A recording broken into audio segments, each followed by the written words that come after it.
Welcome to Nashville, Tennessee for the first time on an SFL Monday Night Spectacular. And here at All 22 Fantasy Field, it's a big one tonight. The 3-2 Skyhawks, the 3-2 Tempo. The winner keeps pace in a very difficult East Division. The loser falls behind the pack. And here to break it down with me throughout the night is my longtime broadcast partner, Charles Doherty. Rochelle Colston, Tyler Falk in our stats truck tonight. Tyler back also in studio along with Chris Curtis. Charles, this should be a doozy tonight. Yeah, I mean, you all, I think, nailed it in the pregame show. I mean, both of these teams have outstanding defenses, and, the offenses, I don't think we're going to see a high-scoring game tonight, Cam. It's the offense that makes the least amount of mistakes, is able to have a couple sustained drives, I think is going to eke away with a win here. I think it's going to be pretty close. Again, we've got some hard-hitting defenses, highly skilled, and I just don't see the ball being moved downfield a lot. Let us know how our audio sounds out there. We had a terrific Monday Night Spectacular last week. We're hoping for another great game in this phenomenal Week 7. Carolina-Nashville, kick it, we are underway. From All 22 Fantasy Field, it's going to be Nashville getting the ball first. It's Jeff Banfield on the return. It's Banfield slipping 2 tackles, and Banfield getting up to the 30-yard line. First down for Nashville.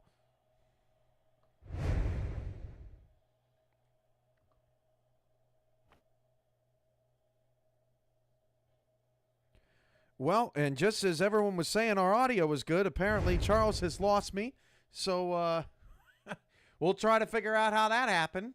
But for now, 1st and 10 on the 34. Nashville, their quarterback is Switch Thumper. 7 touchdowns, 7 interceptions this season. His rookie season, he waited so long for this to... Oh, there we go. Thank you for the game sound alert. He's waited so long for this SFL opportunity, and it starts on the ground with Sean Sanders, a loss of 1.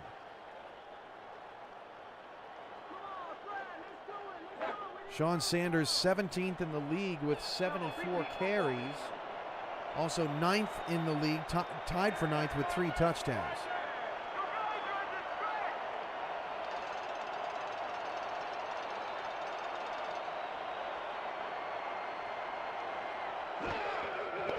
Thumper drops to throw, fires down the field. It is caught!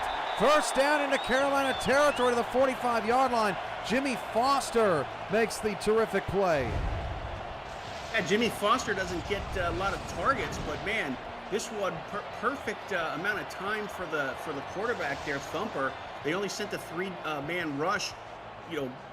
Nashville's not known for putting up a lot of running statistics. If Carolina keeps showing that 3 down front, we may see something a little different tonight. Foster just 7 catches for 86 yards coming into the night, but tight end Jim Copeland Jr. is out this week, so he might be one of those targets that will be stepping up tonight. Sean Sanders on the draw, picks up a long 2, and he's quickly brought down, I believe, by Phil Hall on the line. Yeah, but Phil Hall, the defensive tackles for the Skyhawks and Carter and Hall, they really plug up the gaps.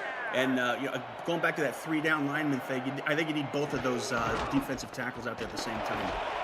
Handoff, that is to King, making the play to set up a 3rd down and 5. Easton King gets his first carry of the night. Jay Ballmer is also in the Nashville backfield. They have just the weaponry is insane in the receiving corps. Kenny Hendricks, Joe Beasley, Guy Clausen, Ryan Davis, and Jeff Banfield. Jimmy Wint, James Walters, and Jimmy Foster available tonight at tight end. 3rd down and 5. That's Clausen going in motion. Thumper's off to a 1-for-1 start. Hit as he threw, and the drive stalls out. Pressure from his blind side. Carolina's defense stands tall once more. Yeah, it's that outside blitz. Got right around the the offensive tackle wasn't fast enough to between him and the quarterback, and it was disaster. So Nashville's opening drive will start with a punt. And Carolina's defense, which has been terrific this season, will get Carolina off the field for the first time tonight. Harish Prasad calls for a fair catch at the 20. And here we go, Charles. Matt South. He has not had a good start for Carolina, but this could be the night he turns it around. He just needs to minimize the mistakes and just, kind of hold on to the helm. First down to the 20. We'll see what Carolina's offense looks like tonight. They'll start with a run. It's Satori Hanzo with the carry. There's an injured player, and it's Jay Mart on the first defensive play for Nashville, arguably their most precious weapon defensively, and that would be a huge loss. He is unable to get off the field under his own power, 2nd and 9. I mean, you can argue he's the best, if inside linebacker, if not the best linebacker in the SFL. That's going to be a huge loss for them. So 2nd and 9 for Carolina after the Hanzo run. That was just Hanzo's 6th carry of the season. And Matt South will drop the throw for the first time tonight. He'll check it down to Riley Quintero, who could not tiptoe down the sideline. Does pick up a couple to set up a 3rd and 7. Running of Hanzo could be a wrinkle that was added into this game plan to show Nashville something that Carolina hasn't shown all year. And it's not necessarily much of a risk because Hanzo's shown to be a very effective runner and receiver as well. Showing blitz is Nashville. They bring one up the middle. South got rid of it. Pass caught by Chris Curtis. First down to the 44-yard line, and both teams avoid a 3 and out on their opening possession. I mean, that was just a pitch and catch. All the wide receivers looked like they just went on a go route, and Curtis got some separation in that zone. Wide open the middle. That's a sin to leave Curtis that wide open. The 21-yard completion to Chris Curtis counters the 25-yard catch from Jimmy Foster on Nashville's opening drive. So first down and 10 at the 44 for South and the rest of this offense. Matt South dumps it off. That's Riley Quintero out of the backfield. Picks up 6 coming into the game. Quintero just 3 catches, Prasad none out of the backfield, 2nd and 4. And there's, much like Hanzo, both of them are skilled receiving the ball as well. It's kind of a head scratcher that they don't try and run those swing passes more. 2nd and 4, 6:32 to go in the opening quarter. Split backs, they'll hand it off to Prasad, trying to get outside, and he's wrapped up almost immediately by Jeff Gagne, the outside linebacker, getting free. These cross-field runs, Cam, are tough. I mean, both of the halfbacks for the Skyhawks are fast, but man, that tempo defense is they close quick. You gotta be a little bit faster. 3rd and 4, South on a rollout, fires down the field, caught by Curtis. Chris Curtis, 20, down to the 15-yard line to the 14. First down, Carolina. They're in the red zone. All right, so Matt South has a fire under him tonight. I mean, he is ripping the ball everywhere, getting it right where the ball needs to go, and the receivers are they're helping out their quarterback. A league worst 39.4 completion percentage coming into the night. He starts 4 for 4 for 66 yards, and a dream scenario for Carolina's offense here, at least to start. 5:38 to go in the first quarter. 2 in the backfield, 3 receivers. Handoff up the middle, and nothing doing there for Quintero. Locked down by the Nashville defense for no gain. Yeah, Clay had that red right before the snap. Stayed in his lane, very disciplined, just fired through that gap and shut it down.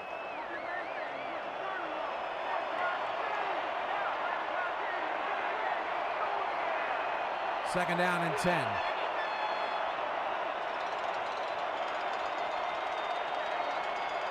Halfway through the first quarter. Handoff. Nothing doing, and wrapped up by big number 70 for a loss of 1. This is a big 3rd down. I mean, you gotta end with something on the board. the offense, and I think most importantly, Matt South needs to get some confidence going. Alfonso Boone makes the hit. South running away, now tries to get away, and Boone makes another play. The drive stalls out. A sack for a loss of 4. That play did not start off right. It developed even worse. Each second went by. It didn't look like that was going to turn out to anything positive. I mean, it looked like everyone was covered downfield. He ran deeper into the pocket, which didn't make any sense at all.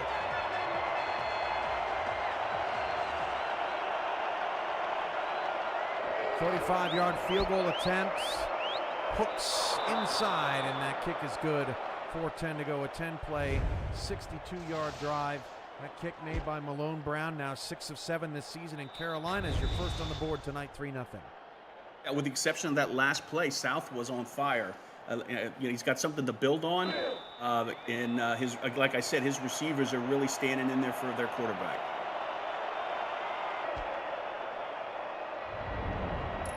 Carolina boots it away. 8 yards into the end zone, and that's an easy decision for Jeff Banfield. Beautiful uniform matchup tonight, unless you're colorblind. But all green for Nashville, and Carolina coming out in the reds and whites with some blue trim. I apologize to all my colorblind friends. 1st and 10 at the 20. Clausen's going to go in motion.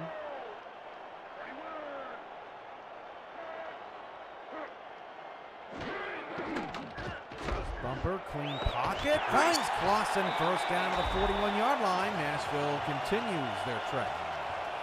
He's the team leader in receptions. I mean, he's the go-to guy for Thumper.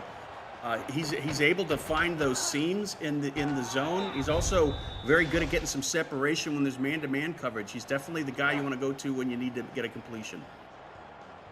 For two teams that are bottom 10 in the league in passing yards, we've already had 3 completions over 20 yards in this first quarter, as Banfield hauls that one in for a 6-yard gain. Get smart after a deep drop, follow up with a short, quick fire pass like that. Keep the defense on their heels. 2nd down and 4. 3:23 to go in the first quarter. Thumper, blitz picked up, fires, caught by Clausen to the 43-yard line for a first down. He knew where he was going on that. He saw some pressure, and he knew that Clausen was going to be where he needed to be. Just got rid of it quickly, and the defense was too far off the line to stop it.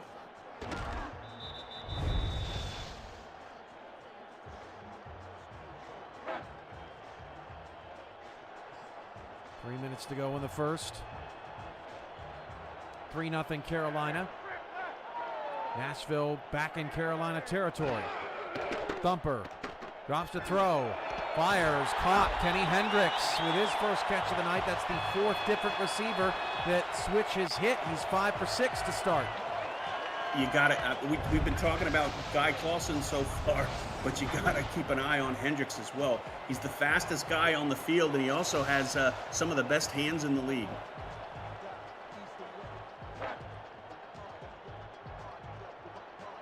.232 to go in the first quarter.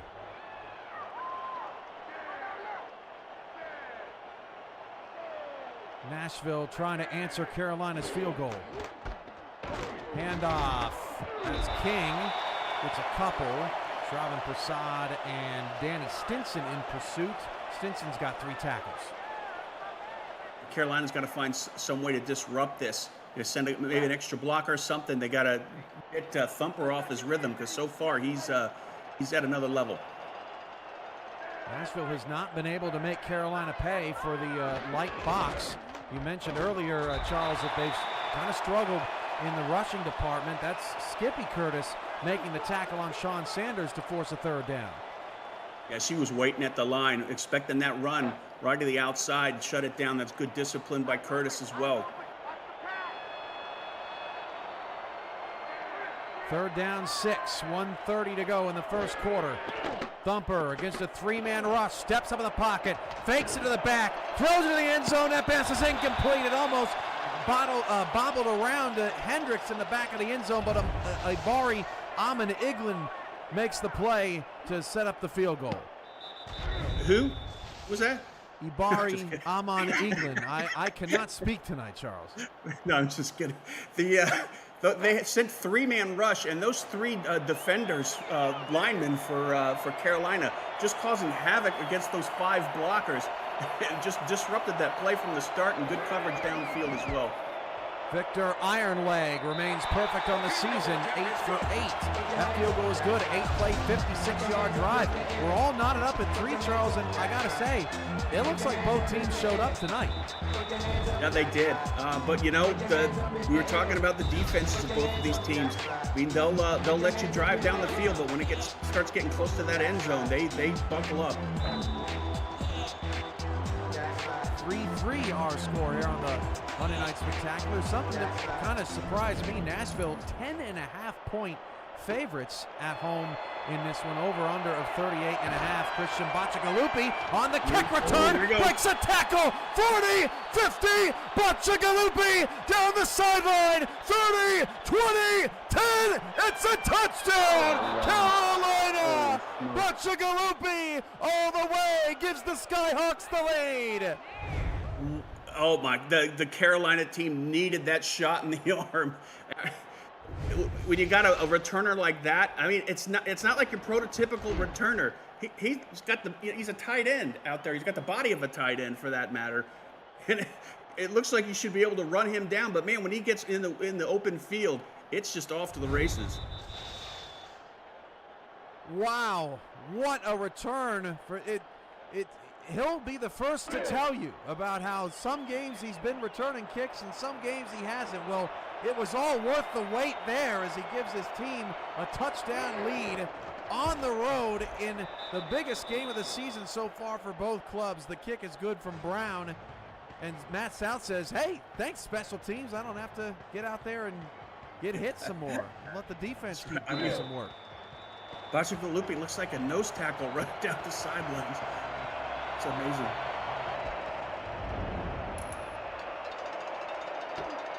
From the goal line, Jeff Banfield will try to one-up Bocci. There he goes! 40, 50, you gotta be kidding me! Untouched! Jeff Banfield is gone! Touchdown Nashville! Chaos on Monday night! Touchdown! Wow. It's gonna be one of those games, Cam. What a way to answer. I don't know if we've ever done a game, Cam, where there were back-to-back special teams touchdowns. No, I can't remember it. That was crazy. Not a single person touched it. The blocking for the special teams of Nashville was just A+. Like you said, there wasn't a defender anywhere near him. Wow, so now 10-10 here in the opening quarter. We didn't see a special teams touchdown all week around the league in the SFL. We just had 2 in the last 20 seconds. You had one against Vancouver, I hate to admit it. Oh yeah, punt return. Yeah, you're right. You were just doing that to make me say that. Thanks, Cam. That was, wow, that was low. That was the only touchdown you gave up. From the and goal so line. far, it's 10-10. Bacciagalupi back to work, and Bacci gets it to the 31-yard line. Still a pretty good return. So Carolina's offense will be the next offense to take the field after all. I need a drink of water, man, after those last 2 returns. This is crazy town. Oh, man, I thought, looking at that replay, I thought he may have had a little lane there. Yeah, if he would have bounced out, I think we would have lost our minds. He would have had to get skinny, though, Charles, and that doesn't seem like Bacci's specialty. Are you talking him or me? Oh, him, yeah. You have to get skinny. First and 10 at the 31-yard line for Carolina. After a bonkers back-to-back kick return touchdowns. Matt South will start the drive of the pass, hits Chase Earl, and Earl lost a yard, drifting out of bounds, 2nd and 11. Yeah, he had to get rid of that ball quickly because the pocket wasn't cooperating with him. And that play was just, it was kind of doomed from the start.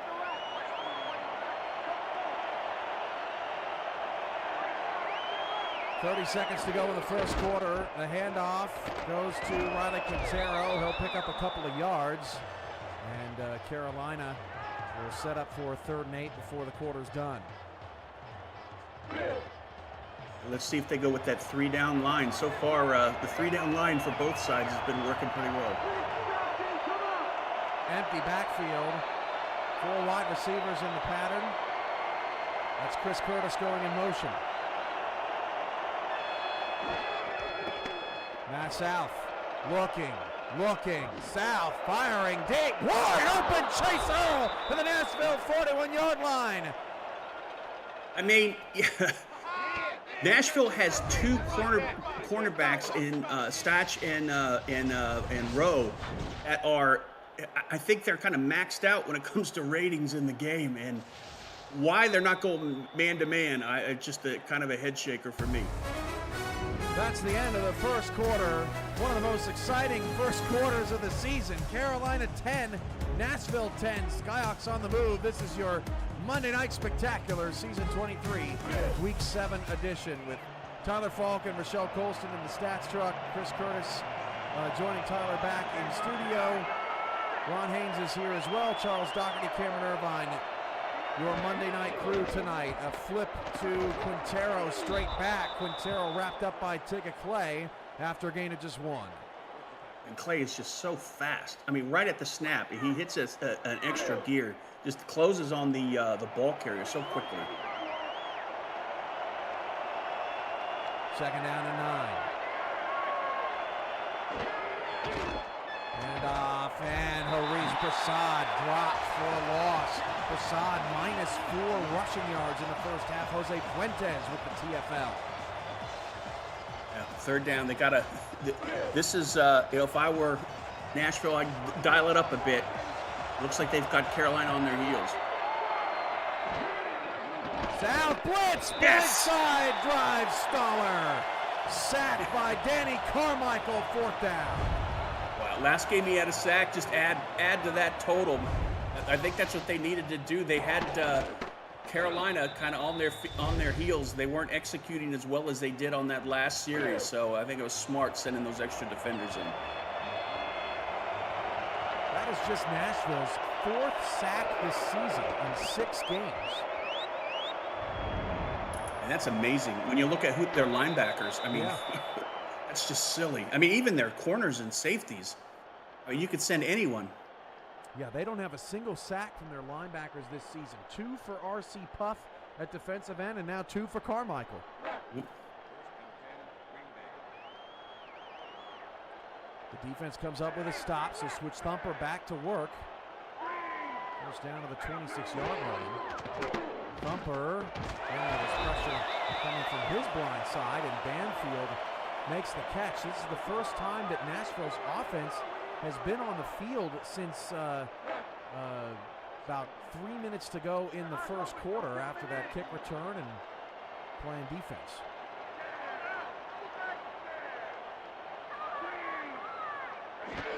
Second and 5. Toss, not going anywhere. Shroud Prasad in the backfield.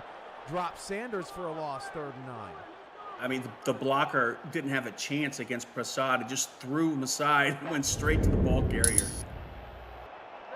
The numbers dead even, and neither team can run the ball so far tonight.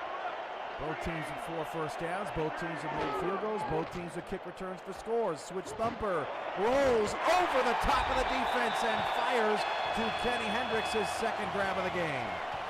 Crazy accurate pass there by Thumper. He'd had a very small window to get rid of that ball. And that rollout, he had like a millisecond before he had to get rid of that ball. Otherwise, the wide receiver Hendricks would be right into the downfield coverage. 1st and 10, 7:36 to go.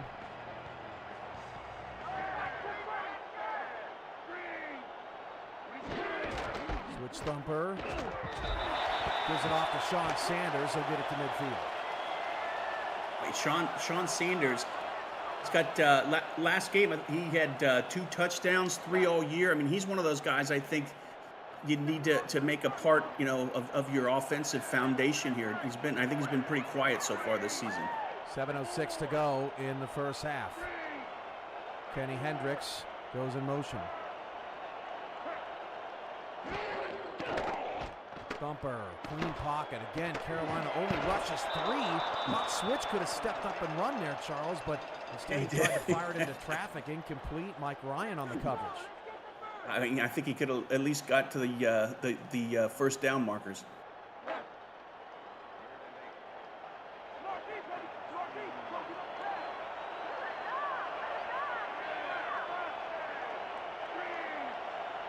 Third down, 8 for Nashville. Thumper, rollout, fires, nearly picked off. It was right into the hands of Stinson. Almost added to his 4-tackle, 1 TFL night, and Carolina gets off the field. He got some air on that one. I didn't think Stinson could go that high. That was a key stop there for the defense for Carolina. That's great. Build some confidence for your offense coming back on the field.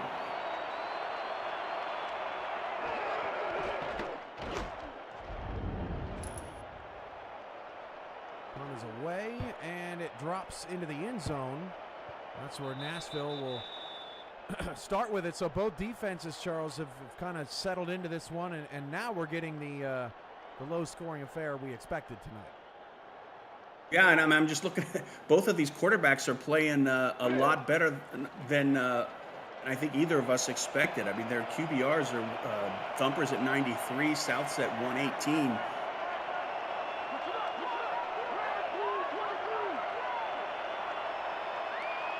First and 10 at the 20.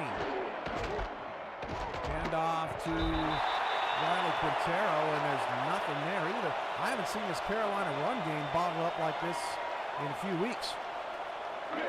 Yeah, I mean, this defense of the tempo, I mean, we were talking about both teams on defense, but I think the tempo defense is just outstanding. I mean, they're loaded at every position. South dumps it off. That's Hattori Hanzo out of the backfield. Tried to turn the corner. Finds the white chalk instead, 3rd and 7.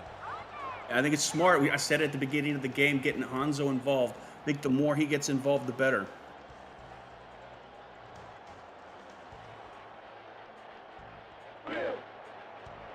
Third down for the Skyhawks. They're 3 for 5. Nashville just 1 for 4. South. Deep drop again on 3rd down. That pass is incomplete. He was dropping back 7 steps, Charles, and really just looks uncomfortable on these 3rd and long plays. Well, it would help if your blockers, didn't whiff on the block. I don't know who that was, but man, the blitzing defender just ran around him. Didn't look like he was touched.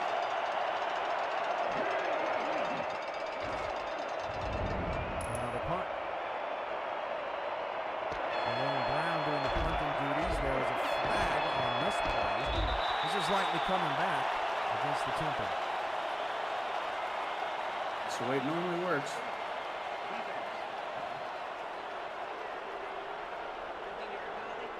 That'll push him back to the 31-yard line. It looks like both of these offenses have kind of, it's either they're starting to sputter, or both defenses are starting to kind of rise above. Dangerous play. Bentley Bonner playing special teams. Cheap shot.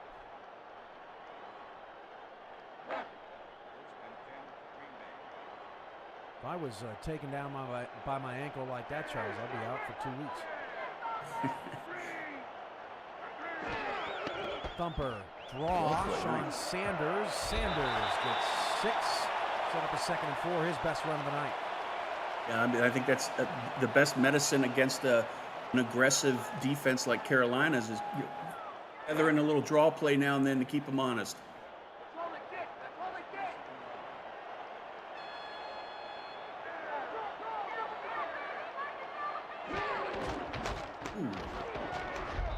First down and 10 for Thumper. He takes it himself and moves the sticks. Yeah, that's what we were looking for a couple plays ago. I mean, I think that that's smart. I mean, good blocking up front. I don't know if that was a designed run, but very effective. Thumper checks it down. That's ruled a fumble. Sean Sanders scoops it up. He probably just could have batted that out of bounds. A loss of 1. Yeah, that was either that was a bad route or a poorly executed pass. I'm not sure. I think maybe the halfback should have turned up a little earlier.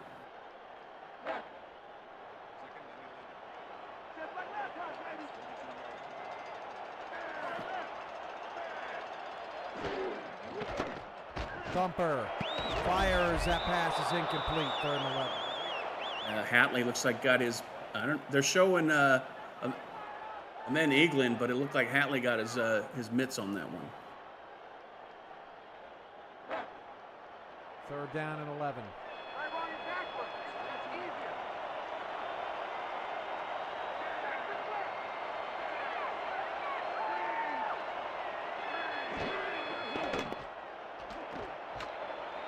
Thumper fires down the field. That pass is caught. 1st down, 4.5 to go in the first half. Joe Beasley makes the play.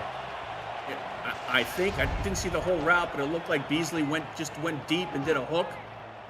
Just came back and was right in front of both the defenders, and there wasn't a hook. Well, no hook. Maybe a semi-hook. I don't know. Just got in front of both of the defenders. Was able to catch that ball. 4:18 to go in the first half. Carolina, Nashville tied at 10. Handoff, Sanders. Sanders has 9. And Sean Sanders really starting to get it going on this drive. Yeah, you know what I like most about him? He's 5'7". Just like my running back. Oh, Charles. I really honestly don't understand why there is not more smaller, shiftier backs in the SFL.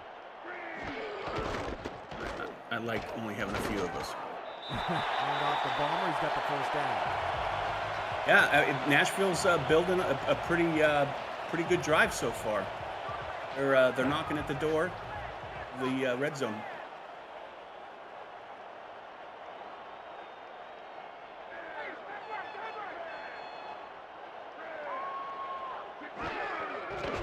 Switch Thumper, drops to throw, fires, that pass is caught. That's a 9-yard pickup. Sets up 2nd down and 1. Guy Clausen with the reception. And Nashville is really humming on this drive. Play number 9 upcoming. Yeah, I mean, they're just executing their passing game to perfection. Thumper's getting the ball to the receivers at the absolute last second, right before it could get knocked away or an interception. Another 1st down there for Nashville. Sean Sanders gets a couple. 2:48 to go in the first half. Sanders up to 21 yards. I think Carolina defense needs to do something to bump those receivers off their routes. Meet them at the line and try and knock them on their keister. 1st down at the 16. Thumper drops to throw, fires, end zone, picked off, then tried to take a knee. Amon Eaglin was pushed out of the end zone to the 2-yard line. So poor field position for Carolina, but Nashville's most promising offensive drive of the night ends in nothing. And he made an adjustment. He was going into the middle of the field, and at the last second, saw the pass going to the side, and just made a very athletic move, go in the opposite direction to get that interception.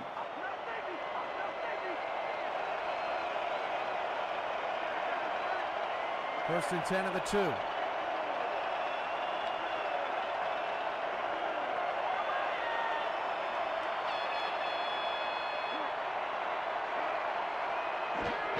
.26 to go, and that run for Quintero doesn't get much, only a yard. As we said before, both of these defenses, Cam, as you get closer to the red zone, they just really start getting hard to drive against.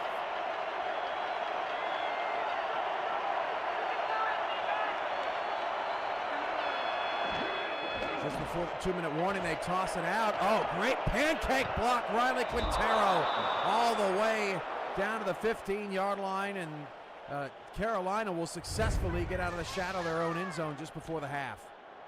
Yeah, I think that's one of the best, if not the best run for Carolina tonight, and it started with great blocking on the edge.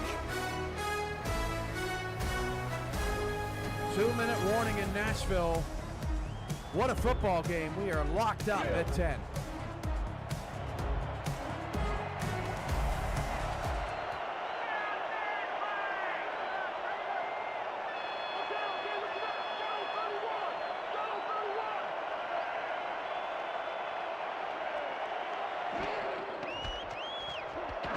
And off, Quintero gets 6 yards, 150 to go. It's good getting that run game going, but you need to think about maybe sprinkling in a couple pass routes.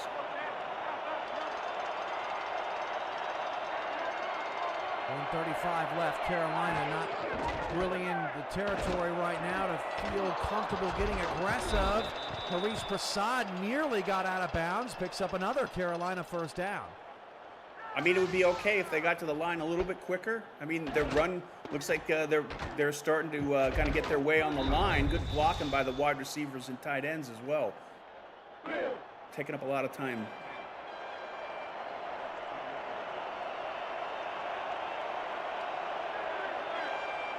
First and 10, 1:08 to go in the first half. Handoff. Riley Quintero picks up 3, 1 minute and counting. I think we'll see a throw here, Charles, to try and get the first. Yeah, and on that particular play, I thought that was going to be a pretty big gain, but the outside linebacker, Bamsler, just came in and just shut it down. Handoff. Well, almost got it. That's Haris Prasad, picks up 6. And, you know, Carolina milking a lot of clock. At least Nashville's not getting an opportunity here before the break. I mean, that's one way to look at it, but I guess right at this point, I think you're going to have to stick with the run. But if they would have been a little bit more aggressive, we might have been looking at a possible scoring option. And off to Quintero, gets it to the 42-yard line. And look, Charles, Matt South is 7 for 8 for 96 yards. Maybe they want to keep his confidence up. He's had a brilliant first half. Yeah, yeah, that's one way to look at it. But Nashville, you know, if they start getting a little groove there, they might be having to play catch up. So 2 kick return touchdowns back to back got us all jolted up, and then the second quarter brought us no points. It's still a tie game though, 10-10 as we hit the locker room. Charles, your thoughts on the first half? I mean, special teams for both teams have been playing outstanding. The defenses as well. I mean, it's kind of been bend and break for both sides. Not a lot of mistakes made per se, but you know, as like I said, as the offenses have been getting closer to the red zone, the opposing defenses are just really digging their heels in and keeping anything positive from happening. Chris Curtis got off to a hot start there for Carolina's receiving corps. Switch Thumper, you know, he's been pretty good too. 9 of 15 for 130 yards. Sanders got it going a little bit late. Guy Cross has been their top target. A couple sacks. Both teams applying some pressure in some key spots. Chris Curtis is the player of the half. Chris Curtis and Ronald Falk back in studios for the halftime report. That comes your way after this halftime break presented by Brakes GPT. We just pulled a full-size Taylor Swift helmet. Shout out to all our Swifties. I mean, Travis Kelce. This is a Giants Lawrence Taylor. Patrick Mahomes. Chad Johnson with the Ocho Cinco. We have a Drew Brees. Is that an O.J. Simpson jersey? An Aaron Rodgers. Oh my goodness. Tom Brady. Tom Brady.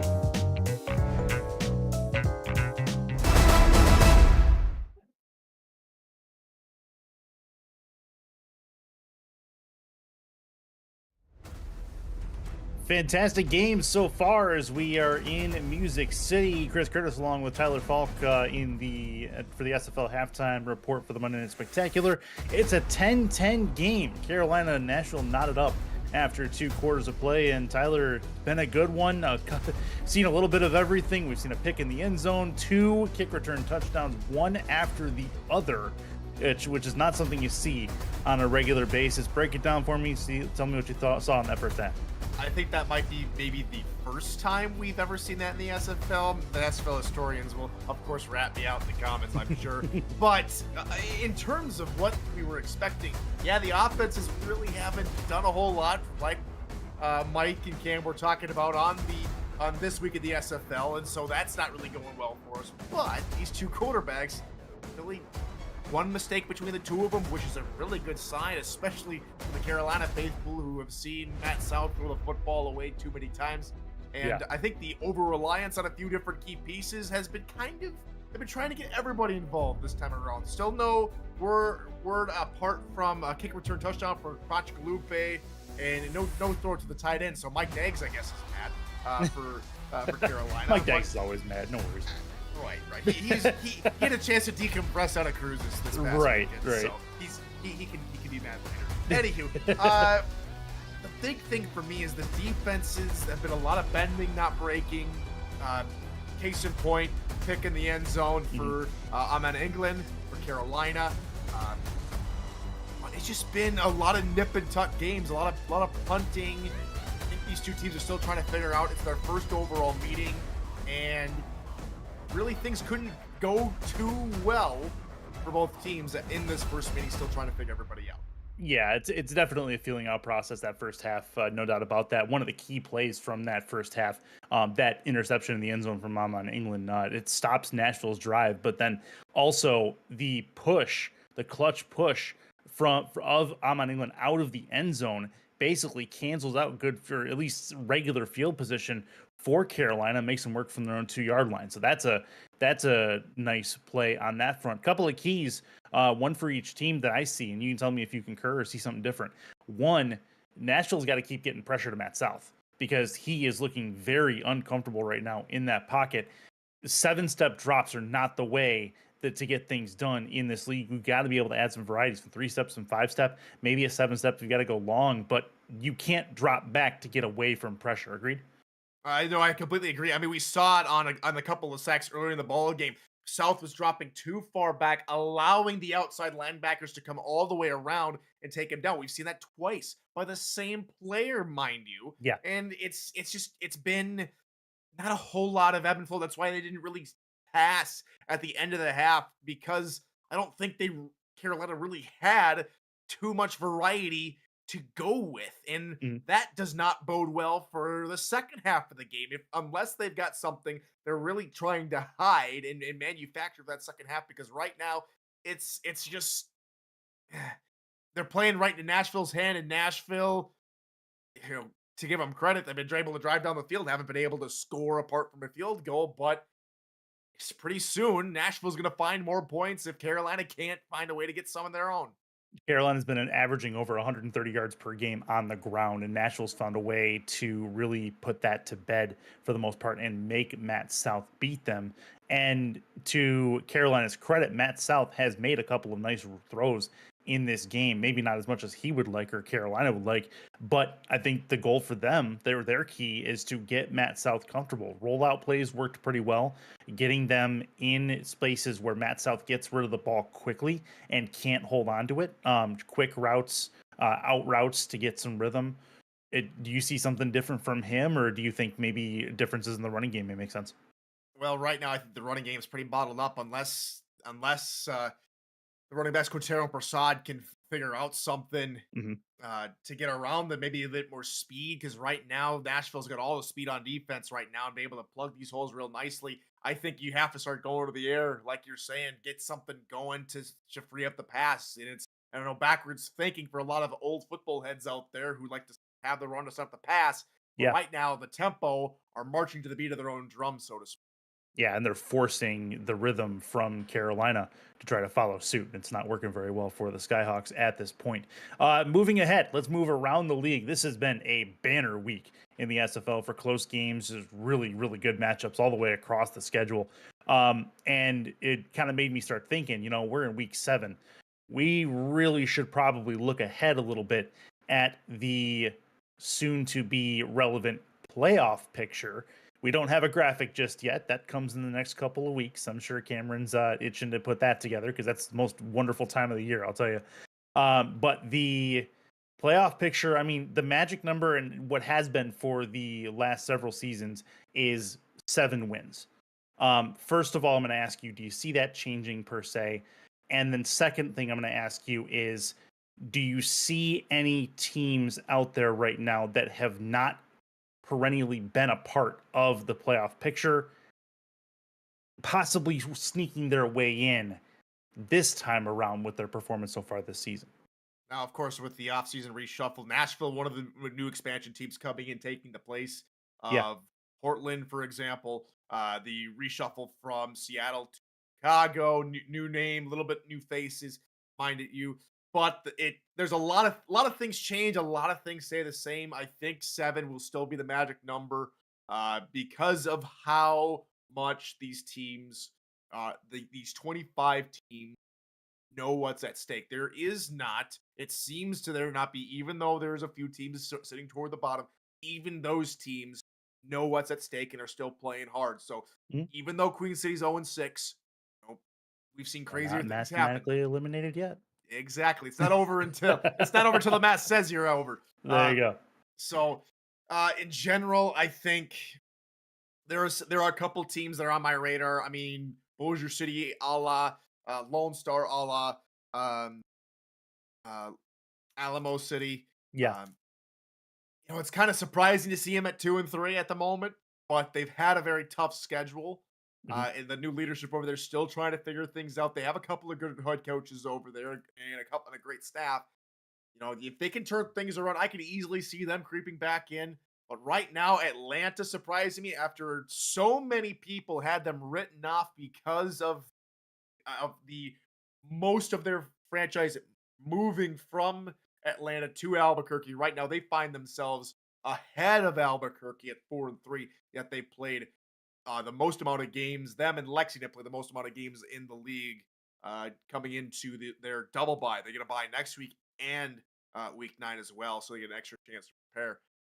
But looking at where they stand in general, I mean, Fort Worth at 3-3 playing Utah, a heartbreaking loss to Arizona, one of the best teams Yeah. out there. They should recover. I've been hawked before by the Fort Worth faithful on playing them down. So Indianapolis has surprised me at 3-3. Right now, they're having a pretty decent season, barely coming away with a 9-3 victory this past season. Maybe this is their season to get to the playoffs. But right now, as things stand, it's going to be pretty tough to say, oh, DC's going to fall out of the playoff picture because that's what they typically try and fall apart in the second half of the season. But this season seems maybe a little bit different. Who knows? Next week at Pittsburgh, time will tell.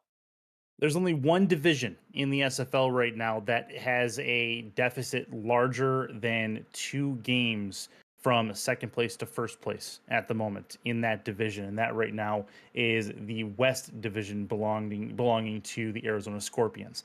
That said, we'll go to that one first. I want you to put your prediction cap on and tell the future a little bit, and give me a prediction or a division winner for each division as it sits right now. And if you're not correct, then we'll just meme you in the chat. And if you are correct, then we'll call you Nostradamus. It'll be fine. That said, Arizona up. There you have six wins and no losses. Vancouver at 3-3 is second place. Does Arizona hold on for that division title? Hey, I mean, I started out my career here in the SFL calling it Atlanta 2-10 after they just win a championship. I've now starting to become that Nostradamus. Maybe I'm not going to toot my own horn. I did predict the championship game Oh, here we go. score and method and how they got the score Yeah, perfectly. never gonna for let us season live that 23. down. Hey! I'll take my flowers when they're owed, but at the same time, I realize I've got a stigma around me, and I realize I'm not going to be right. That being said, it's going to be really hard for Arizona to mess. I mean, they win one more game. I think they're pretty much a shoe-in for the postseason after missing out last season. A tremendous turnaround for them. I think they are the shoe-in winners in the West, unless something dramatic, unless the unthinkable happens and Eddie stops coaching. So I think Arizona will easily take the West Division. Just moving on up, South Division. Yeah, that's a tough No, one. hang on. We're gonna save the South for last. Save the South for last. Save the South. Hang on, and then I'll lead you in. Lead Arizona, in, okay. last unbeaten team in the league going on right now. We're gonna move all the way up to Florida. the top of the sheet, Florida. and we're gonna go to the Central Division. Minnesota has a 1-game lead on Indianapolis right now. That is a rough and tumble division. You got Lexington within a game, or within a game and a half, I should say. Motor City is even in the picture at 2-4, and then Chicago down at the bottom. Do you see Minnesota holding on, or Indy or Lexington jumping up and maybe taking that spot? You see the problem for me giving Indy or Lexington a bit more. We did see a good bounce back game for Lexington, even in a loss this past week. At the same time, you look at that division, and Minnesota's got a dominant offense and a defense that's insufferable, 51-point differential. Everyone else has a negative point differential with Lex negative 11. The rest of them have 40 plus points more in the hole. It's going to take a dramatic second half of the season for them to even try probably sniff Minnesota. I think the Legend take yet another Central title. Okay, very good. Let's move to the East, and you can be vague about our team. That's fine. Florida, I was wrong, by the way. Florida, the other unbeaten in the SFL right now. They are sitting at 6-0, 2-game lead over Charleston, who got a clutch win. And do they have the staying power to challenge Florida for that division? And Nashville 3-2, Carolina 3-2 right now. Of course, those two in a heated battle right now. Where do you see the East Division shaking out? It's to me, it's a pretty easy one. Florida, though, very tough division. Unlike the Central Division, all but one team find themselves in the positive point differential. Carolina sitting back there at -29. The rest fairly well. Yep. If Florida are to stumble, that does allow Atlanta and Charleston and the rest of this crew here on the East to try and make it back. Though I do not see the defending champs doing. Okay, fair enough. Carolina, negative point differential thanks to a 45-point drubbing and a shutout at the hands of Fort Worth that we still haven't washed the taste out of our mouths of.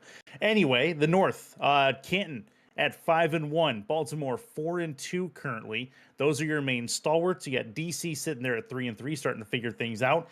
And do you see any of those, or any either Baltimore or DC vaulting Canton? Canton's played some really tough games and gotten some really tough wins. Here's a really interesting take. Baltimore is 0-2 on the road. We haven't seen Baltimore not at least come away with one win on the road for quite some time. So, and then you look at the rest of that North Division, everyone has lost on the road. Pittsburgh 0-4 on the road. Queen City, of course, 0-6, 0-3 on the road. DC also 0-2 on the road. The big thing for me is DC and Baltimore are going to have to play 4 more games on the road for the back half of the season. That's going to be tough when Canton's already won 2 on the road. I think Canton takes this one easily. Okay, fair enough. That's a nice one. Canton fans definitely excited to hear that, but I think Baltimore and DC may have your number. And then now we look in the finale of this conversation. That is the South Division, where realistically, all 5 teams in this division have a mathematical chance to get up to where Mexico City's at and possibly take this division from them. But I'd say at least 4 of the 5 have the theoretical and the skill set to do so as well. How do you see the South shaking out? Of course, the South is always going to be different. Here's the big thing for me. There's one of these things done on the other, and unfortunately, that's Houston and their defense. You look at that, the toughest defenses in that division are also right around there in the league. All of them but Houston allowing under 100 points against so far to this point. Houston's allowed nearly 150, so I think they're the odd man out. They've got to change a lot of things and get OJ Bruin back on the field rather than being suspended in order for them to have a greater shot of challenging the Aztecs, who have been on a tear and really done a fantastic job. The one thing going for Houston is they're right behind Mexico City in terms of offensive production. Now, they did run into a little bit of a buzzsaw, aka Baltimore. So if that's the key for them, maybe that's the kick in the pants they need to really push forward and challenge Mexico City on this revival.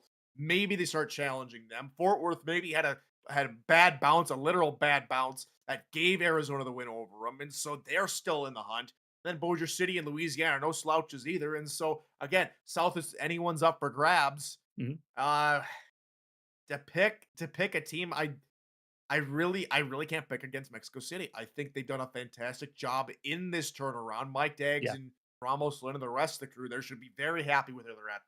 A much better start. Last time they started 4-2, I think, was back in season 18. That's the last time they had a winning season, if my mind serves correctly. Last time they made the playoffs, even. So I think the Aztecs have a shot, but do not count anyone else in that division. Yeah, absolutely. Louisiana is actually my team to watch. If they can figure out the offense and get Tommy Utah going, they have the division's leading defense in that division, 2 points against, better than the division leading Mexico City. So if they can score some points, look out, because Louisiana can start vaulting people. That said, that's your division outlook right now, halfway through the season. We'll take another look towards maybe week 10.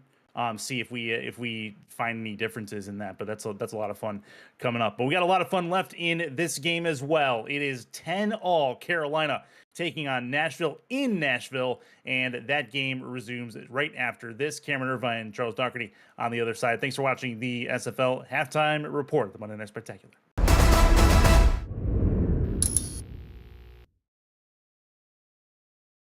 Thank you, fellas. Start of the second half here from Nashville. 10-10 Carolina and Nashville in a really exciting first half as that kick sails out of the back of the end zone. And that's where Carolina will start on the 20-yard line. Charles, we had a moment to think about the first half and how it went. Your thoughts maybe 10 minutes from our break. I mean, that first quarter was just wild. 4 out of the 5 possessions, I think they put points on the board, and then it seemed to kind of slow down a little bit. Hand off to Riley Quintero. He picks up a yard. Some updates on the skill players in this game. Thumper 9 of 15 for 129. Their leading receivers Guy Clausen 40 yards, 3 catches. Sean Sanders has 21 yards on 9 carries. Tigger Clay, Dylan Bamsler lead the defense with 3 tackles, but King Bradshaw actually your leader with 5. On the Carolina side, Tristan Hatley leads the way with 6 tackles. Riley Quintero 32 yards on 10 carries. Matt South drops to throw. That pass is incomplete. There were a couple of players in the crowd, including Chris Curtis, who led the way in the passing game with 58 yards in the first half. And that was Clay covering on that play, and he was guarding, defending just like a cornerback on that.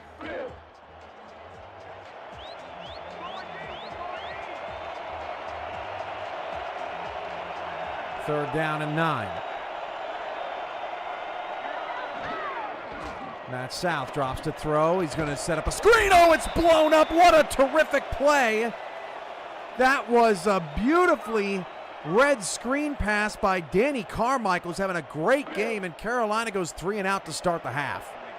You know, Cam, I agree. It also started, though, with that overload blitz at the top of the screen. He had to get rid of the ball very quickly, make a decision, and that just did not execute the way they wanted it to. Ooh, big hit on Banfield. Wowzer. You know, Cam, another thing I was thinking about at halftime is neither of the number 1 tight ends for these teams seen a lot of action. I'm thinking, you know, that might be one of the wrinkles that might push one of these teams ahead. First and 10 at the 39-yard line.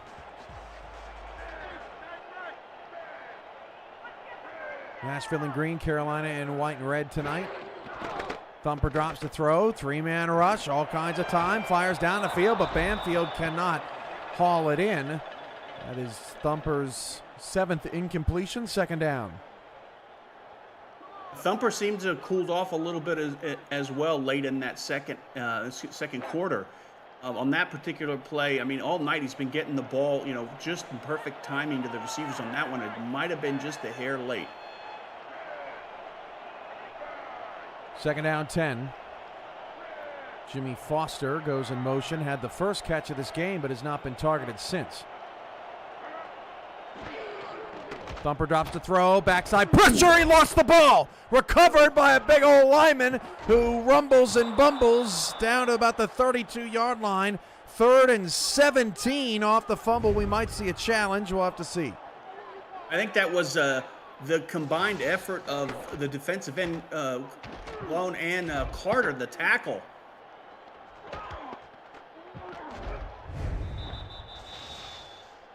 The defensive line for Carolina waking up, but as expected, we'll take a retroactive look at the play presented by Retroid.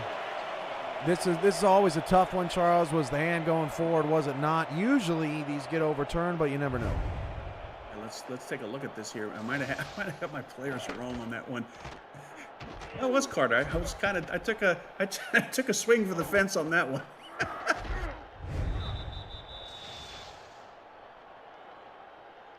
Let's see. Yeah, arm was moving forward, so Nashville's not going to be charged a timeout. That's going to wipe that off the board. That'll give us, on an incomplete pass, 3rd and 10. Nashville, who struggled in the first half on third downs, just 2 for 5, did get better in the second quarter, but it's a toughie. Yeah, I think both of these defenses need to increase the pressure on the quarterback in order to get some control of this game. 3rd down and 10.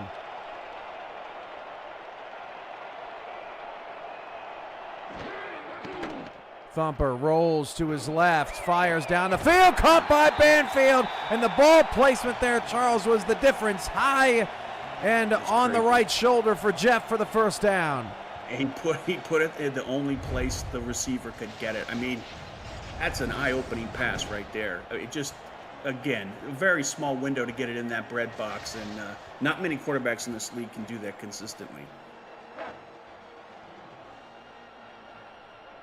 158 yards for Thumper tonight. Handoff, Sanders with a lead blocker, and James Walters gets out there trying to crush people. 5-yard pickup.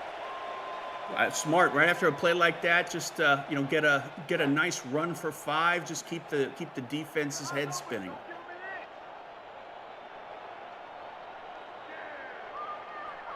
Eight minutes to go in the third.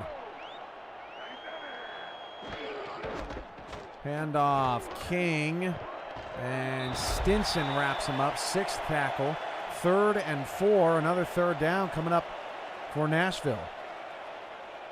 Let's see what Carolina does on defense. They'll probably wind up going with that 3-down line. See if they send some extra guys in there to try and disrupt the flow of the play.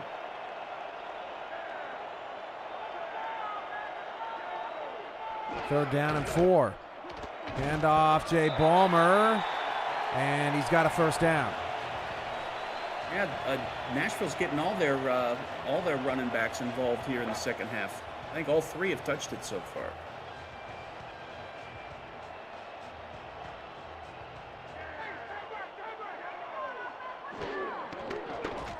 Thumper fires. That pass is caught. That's Foster. First down. And just like you were saying, Charles, the balance of Nashville's passing attack is a big difference maker here in this drive. Yeah, and it does. They don't hand off to their running backs quite as much, and I think there are, especially I think Sanders is getting near his most carries the season.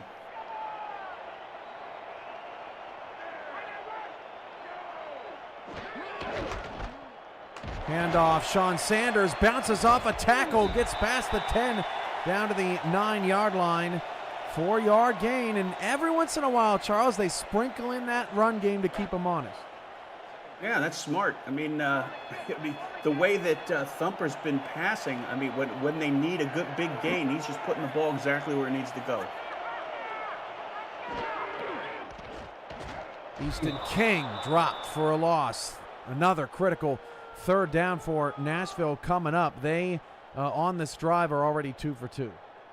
Yeah, and it's going to be, there's not a lot of property in which to develop pass routes. I would either get rid of the ball quick or run it and just walk away with 3.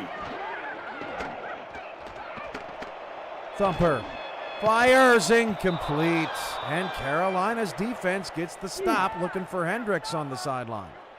Yeah, that could have been disastrous. I mean, a lot of confidence by Thumper, but thrown into that double coverage, he was like a sandwich.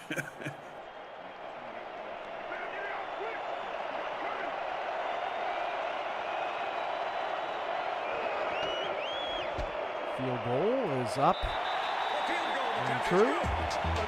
Iron Legs' excellent season continues. 11 plays, 50 yards for Nashville. They take a 13-10 lead. Still no offensive touchdowns, surprisingly, here tonight, Charles, despite the score, as both these offenses have certainly driven the football down the field, but have not found their way into the end zone. Definitely. But hold your breath on this one, Cam. Every special teams play. Whew. And, well, the kickers, at least in this direction, have found the leg. Iron Leg boots that out of the end zone, so Carolina will start from the 20. Back-to-back touchbacks for Botchgalupi, who wants another chance. That's how he got his name, Iron Leg. Not sure. It's a filler. 5:42 to go in the third. South will start the drive with a pass and a good protection. Chase Earl was the target. Chase Earl has had a few games this season, Charles, where his receptions to target ratio has just been downright poor. Tonight, 2 catches on 4 targets, been a little better. Yeah, just unlike Thumper, the ball really wasn't put in the best place. I mean, he should have caught it, but you could argue it was a little high. South will pass again. This one out to Quintero. They've run this a lot on second down plays to make the third down more manageable. They've got 7 to go here. Yeah, I think they should go to the well a lot on those swing passes. I think it could be effective. And also back to my comment about the tight ends, I think they've both been pretty quiet on both sides, so they're more involved as well. South rolls, fires. Oh, Chris Curtis couldn't bring it in. Incomplete. He tried to stick a paw out there and couldn't do it. Nashville's defense slowly starting to take over this game. Hendrickson coverage. I don't think that ball might have been tipped. It didn't look like it came out of his hands clean. Looking at the line. Did it look wobbly to you? Yeah. No, I'm with you. There may have been a deflection. Not an Alex Constantine deflection, but one all the same. From the 39-yard line, Banfield, not much room to return there. T.D. Jack makes another nice play on special teams. Nashville will start from the 42-yard line, and now it's up to this Carolina defense as Nashville's starting to put their thumb down on them. They've been the better third-quarter team so far. Yeah, I think we've got one interception tonight, I believe. I think we need to, maybe turn up a little bit more on the turnover side, especially for Carolina. First down at the 42. Thumper checks it off. Got a blocked it crossing. Pick up 3 yards. Thumper 13 to 22. And Carolina, next time they get the ball, they can't just do those 3 and outs. It's going to kill them. This defense has been playing really well. This part of the game, as it gets later into the game, the Carolina defense is going to get tired. And off, Easton King, and King picks up the first down. That's kind of like a different, almost like a different playbook we're seeing here in the second half. It went pass happy in the first half, and we're seeing a lot more balance, like you said earlier, Cam. Remember those rushing numbers that were pretty putrid at the end of the first quarter, early in the second quarter. Both teams picking it up a little bit, but Nashville is the one ahead, 53 rushing yards now, and that's going to go backwards. A 3-yard loss. Shravan Prasad with the TFL. That is his second, the 4th of the game for Carolina, 2nd and 13. I mean, that was just a mean tackle. He had it read right at the snap, and just that poor 5'7" running back.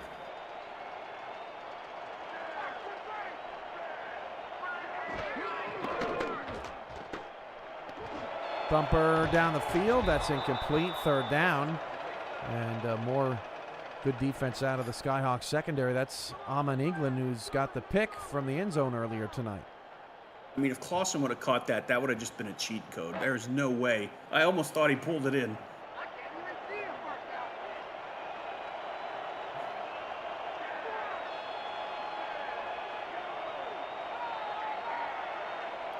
Third down and 13.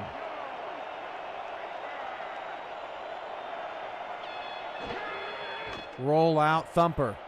Thumper fires down the field. Incomplete. That might be PI there on Carolina, our first of the night. We'll have to get another look at it. That could be a big mistake. Keeping the drive alive.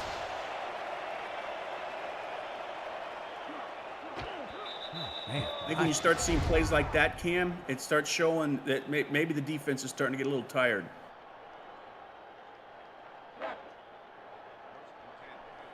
.338 to go in the third quarter. That was a tough call to go against the Skyhawks there, admittingly. First down inside the 30. Nashville's pass is hauled in. Guy Clausen, his 5th grab.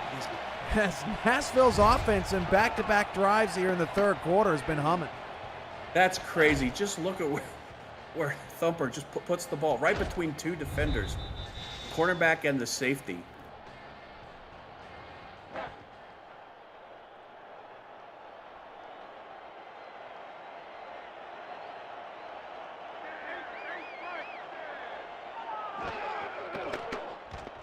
Thumper drops to throw. Fires. Banfield, 1st and goal at the 4. I don't know how they're pulling those catches in, Cam. It's amazing they're able to hold on to it. They bring the ball in and they're getting nailed by the defense, and they're still able to hold on to the ball. Let's take a look at Thumper's last 10 passes. He is 5 of his last 7. 1st and goal at the 3. It has been all Nashville here in the third quarter. After we were deadlocked at half. Switch Thumper going to take it himself. Touchdown. Switch on the ground. Our first offensive score of the night. Puts Nashville up 9. I think the only person watching this game that expected that was Jay Ballmer, the offensive coordinator. Did not expect that the quarterback sneak at this point. That was good call by the offense.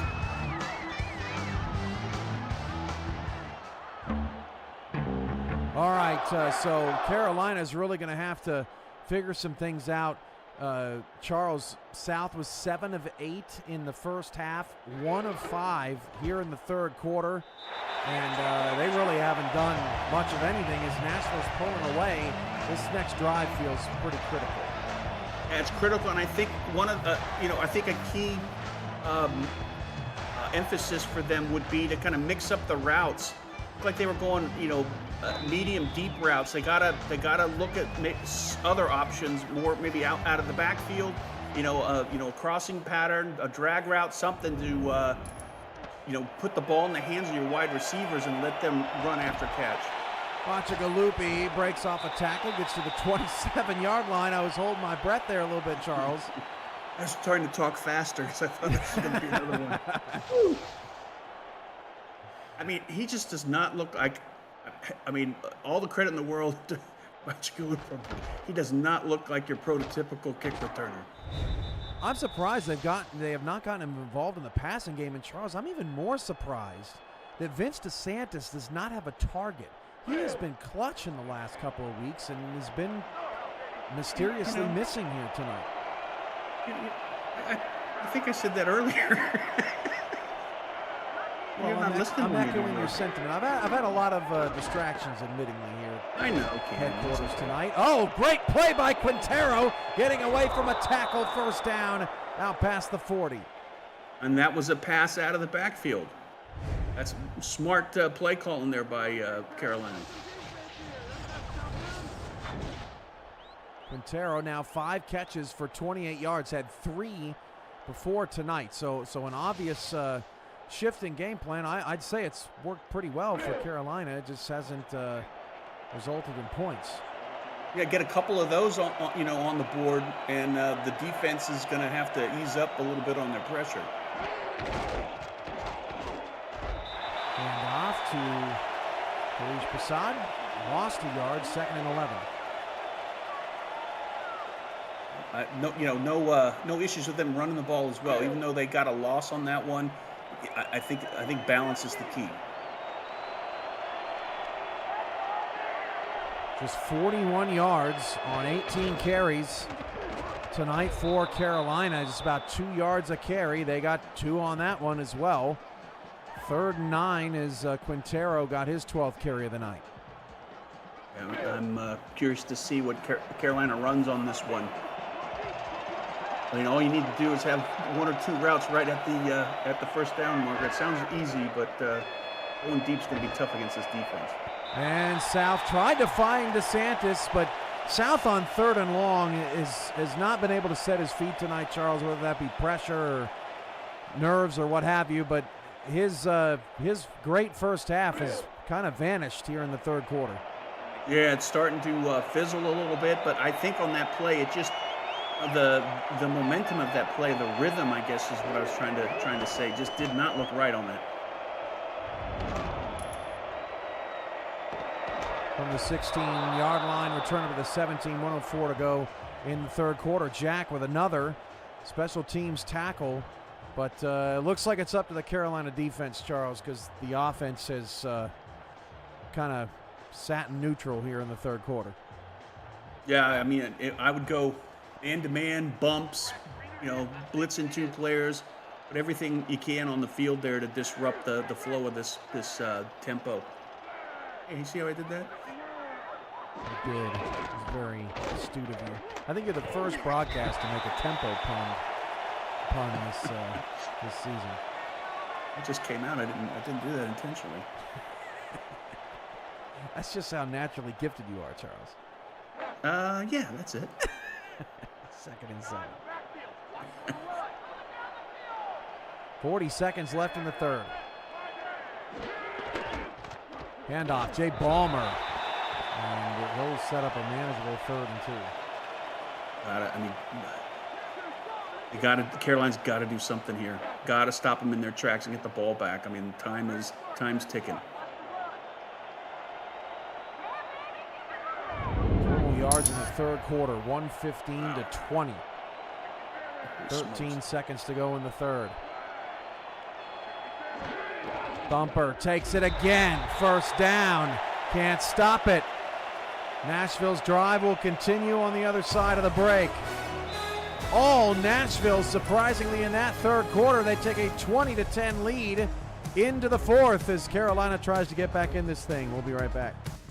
Presentation of the Simulation Football League is intended for the private use of our audience. Any rebroadcast, retransmission, or account of the game without the express written consent of the league office is prohibited. Along with Charles Doherty, I'm Cameron Irvine, Rochelle Colston, Ron Haynes, Tyler Falk. With us in stats, Chris Curtis and Tyler back at studio for standing by for post-game here. They are hoping that the Skyhawks might be able to figure something out here in the fourth quarter, be a little bit more joyful, but that pass incomplete, set up 2nd down.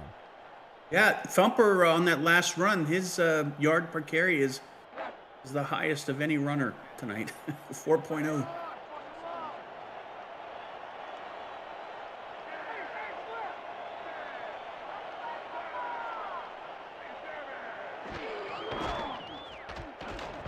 Off Sanders, and a nice tackle by Mike Ryan at the end of the play gives him 6. 3rd and 8. Carolina's got another shot here. What they dial up, like they're expecting or going deep coverage. Trips right, Thumper, 3-man rush, looking down the field, incomplete. Oh, it's off the shoulder and picked off. Picked off by Mike Ryan, and in terrific fashion as well.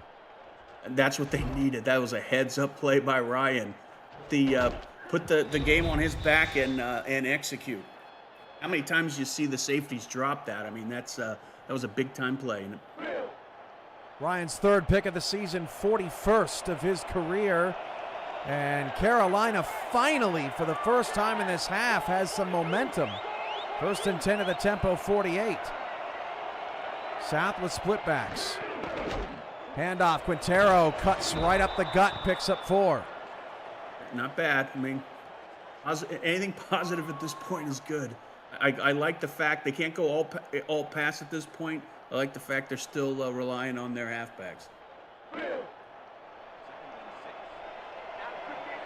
9:05 to go, fourth quarter.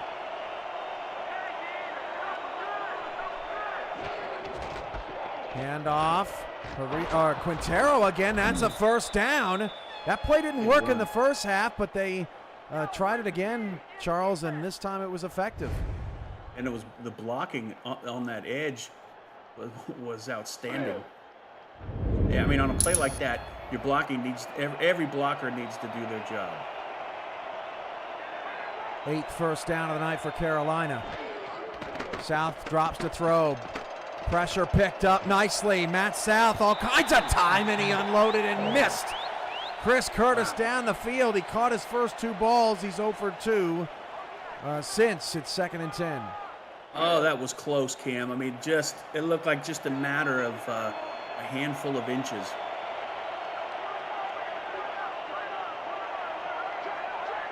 $8:28 to go in the 4th quarter. 2 backs, 2 receivers. Skyhawks need something. South deep, caught, 23-yard line for a first down. Chase Earl's 3rd catch, another first down. Big time. I mean, they have to keep their heads here, Cam. Walk away with at least 3 with 8 minutes left on the clock. South now 10 of 17, 129 yards. No picks, no touchdowns. You done said it, Cam. Well, I also said the no touchdowns thing, so he could get a touchdown too, right?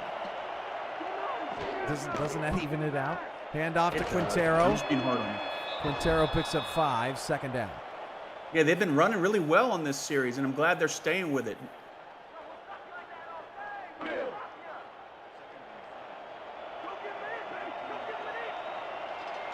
Second and 5, 7:38 to go, plenty of time.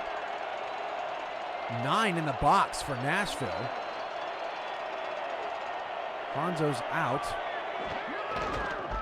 Hand off Prasad and got absolutely buried by Jose Fuentes, who has 5 tackles now at defensive end. That's a 6'5", 300-pound man running like he's an outside linebacker. Yeah, that's one of the best defensive plays of the day. 3rd and 6. South rolling out. South, end zone, incomplete.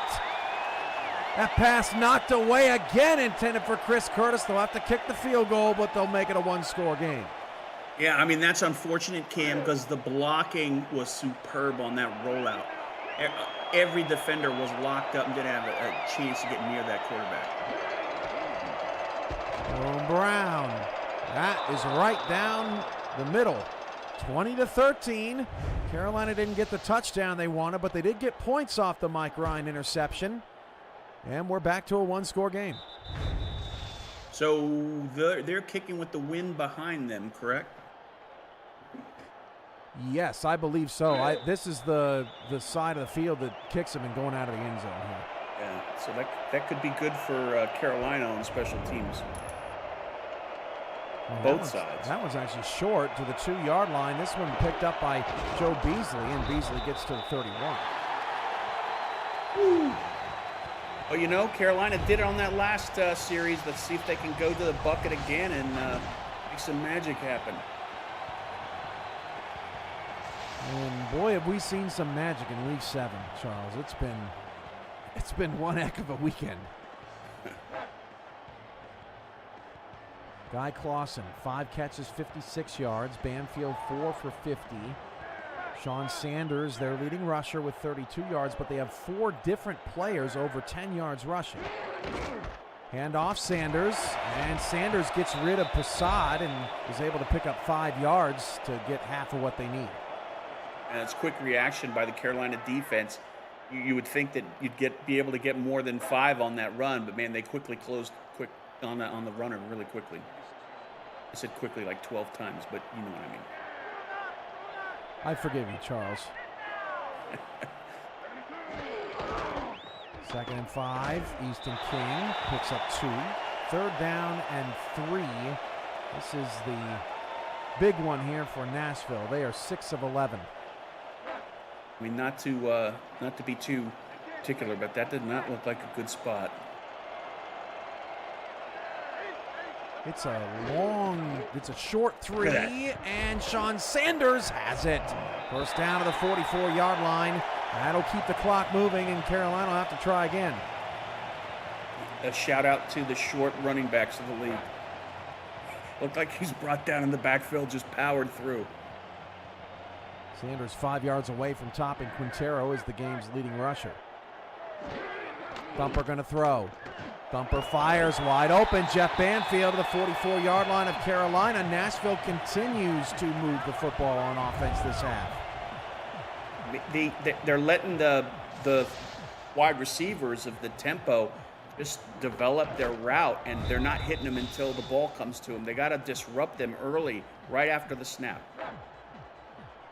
Here's a look at Thumper's updated numbers. Nashville's drives in the second half, 50 yards, 57 yards. They had the pick, and now 27 yards on this drive. Foster in motion. Thumper fires. Oh, man, that's your nice hands catch of the game, presented by Retroid. Kenny Hendricks had no business making that play. No business at all. What a great catch by Hendricks. Looks like his maybe a second or third tonight, but that could have been the biggest of the game. I mean, this is turning out to be a back-breaking drive Nashville's putting on Carolina. 4:45 and counting. Skyhawks looking for an answer.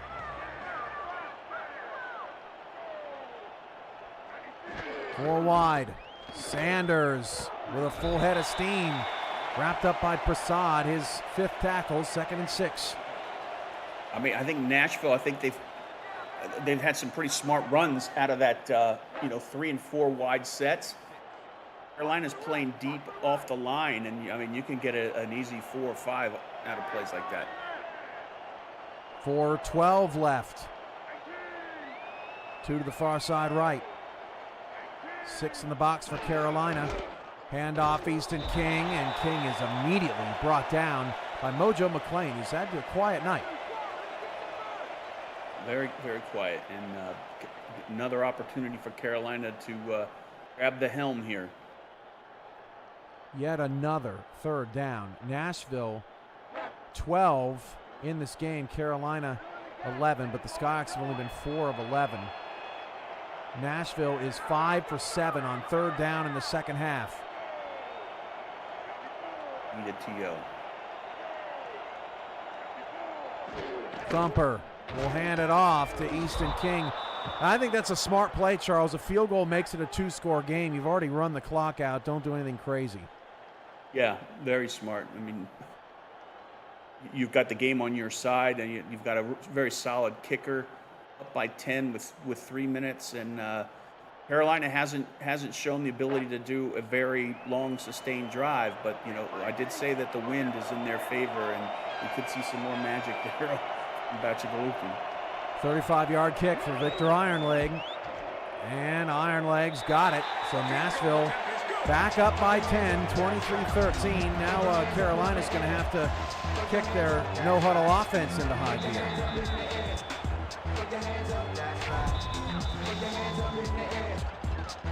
They have to fight Carolina at this point.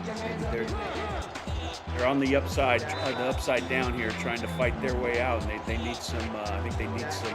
I hate to say miracles, but they need some the ball bouncing in the right direction, or anything they can get to get the ball down the field. This is Harish Prasad on the return. He gets it out to the 30-yard line as that one was kicked away from Bacigalupi wisely. 2:47 left.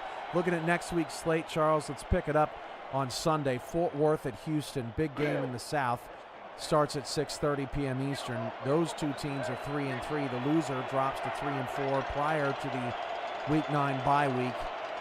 That is the biggest game on the weekend slate. We are slated to be down in Louisiana as Matt South drops to throw. That pass is incomplete. For the newest in-state rivalry, Charles, Bossier City at Louisiana, a pair of teams that are trying to collect wins and make a playoff run. It should be a great game. Oh yeah, it's gonna be a great game. Not only on the field, but probably chat as well. And I can't wait to see what Louisiana does with their fan gear for that one. As Bossier City is the newest Louisiana SFL team. Chase Earl with that catch. Oh, they gave him the first down. That is shocking. He looked 1 yard short. There's no time for a review. They dump it out to Hanzo. He gets a stiff arm. Did Hanzo get out of bounds? Yes, he did. 2nd and 4 after a pickup of 6. He's a beast out of the backfield. I mean, said at the start of the game, I'm not sure why he didn't get more touches because he's a gem. I do like that they have gotten him more involved tonight for sure. He is a tremendous player, selfless player. Likes to do the blocking. 2nd and 4, 2:29 left. South, heavy pressure. South is picked off. Nashville confused him, and the pass is intercepted. His first blemish of the night. Chris Stock with the INT. Yeah, that's the 3rd for Stock this season, and that was probably the biggest of the season with that one-handed grab. I mean, that's a highlight right there. I mean, great coverage. Thought the pass was just out of reach, but man, great extension by Stock. Well, it would appear that Nashville's going to get to 4-2, join Charleston in a tie for 2nd place in that very difficult East Division. Sean Sanders is 1 yard away from being the 4th different player for Nashville to hit 50 yards tonight. Yeah, Nashville's in the driver's seat here. Just, run it out. And even if you give the ball back to Carolina, I mean, I'm not sure there's enough time to, get a miracle. 2nd and 8 when we come back. Carolina hoping for a miracle. Nashville looking to put this one away.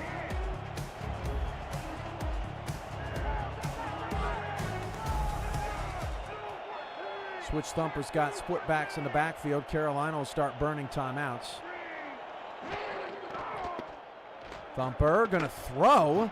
Thumper down the field, incomplete. That was a surprising decision there from Nashville. Balmer was the intended target. I think they just tried to catch him off guard. Yeah, still, I mean, that's a head scratcher for me. Sanders back in the backfield. 3rd and 8. Do they pass it again? A lot of space at the top of the screen with Banfield. Nope, they'll hand it off right up the gut. And almost got the first down. They might go for that, Charles. Yeah, I would. 4th and 1. They could hurry up and run it. Yeah, they could end it right here. Oh, they're going to punt. Quarterback could run it. He's been averaging 4 carry. Yeah, I agree with you. That's a little surprising. But their defense has not given up an offensive touchdown tonight, so can't blame them for trusting their defense either. Fair catch called for at the 18. Quick score time. I mean, they still could do it. 144. Yep. We saw an onside kick recovered earlier this week. And if they have it, lined up right, we've seen a lot of onside kicks returned for touchdown too. Oh, you said it now. Goes down to the 18-yard line. Jason Bartley out of Mexico City, the best in the business at that. South down the field, caught Riley Quintero out of the backfield. Nicely done. Carolina will burn a timeout with that one going into the middle of the field, but good chunk of yardage there. Yep, but you just got to do it quick, just like that play. A couple more of those, put 7 on it, and then looking at a whole new ball game. Quintero now 91 all-purpose yards. South out of the empty with 4 wide. South fires. That one is in a mess of green. Nowhere to go with that. Tigger Clay with the PD. It looked like Chris Curtis was wide open at the top of the screen on the sideline.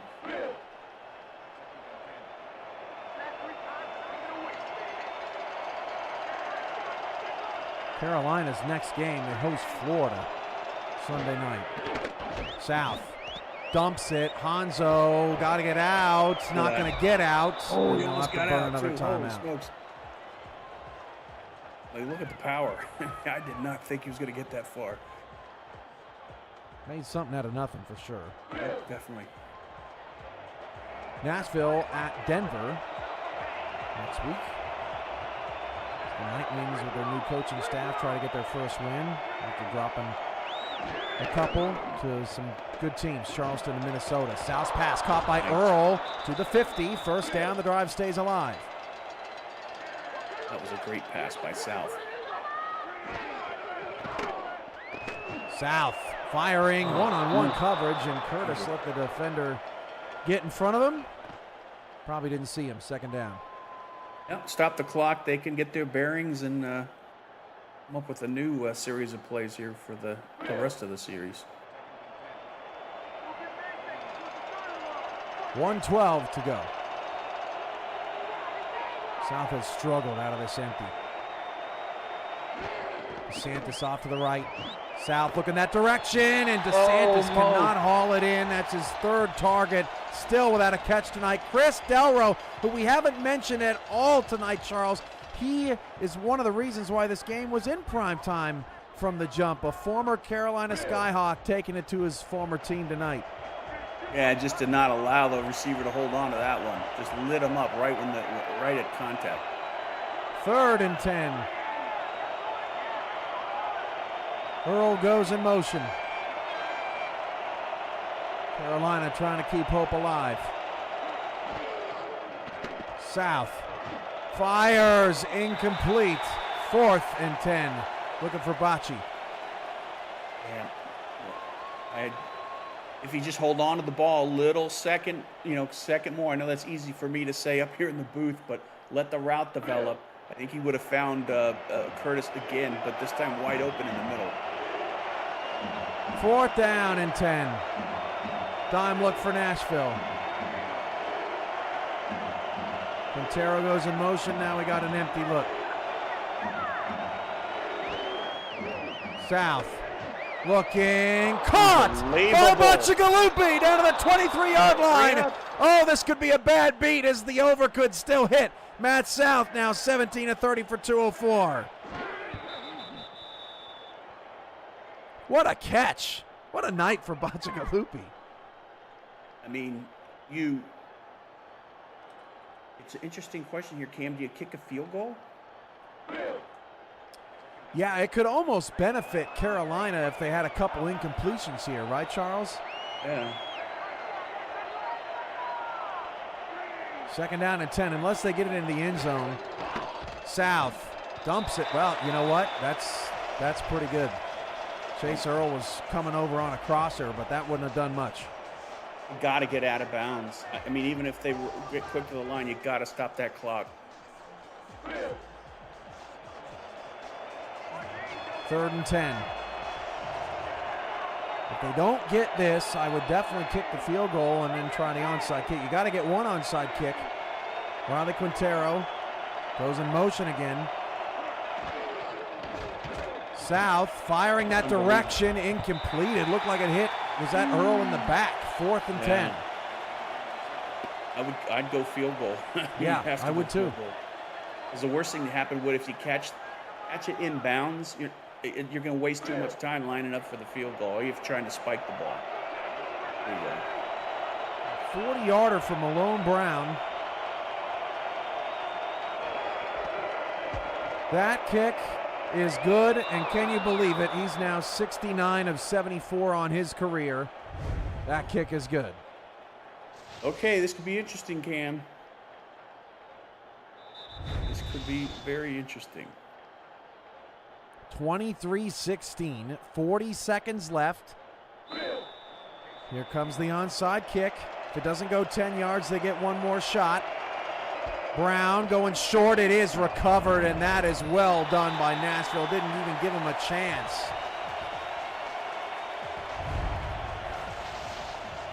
That's unfortunate. Yeah.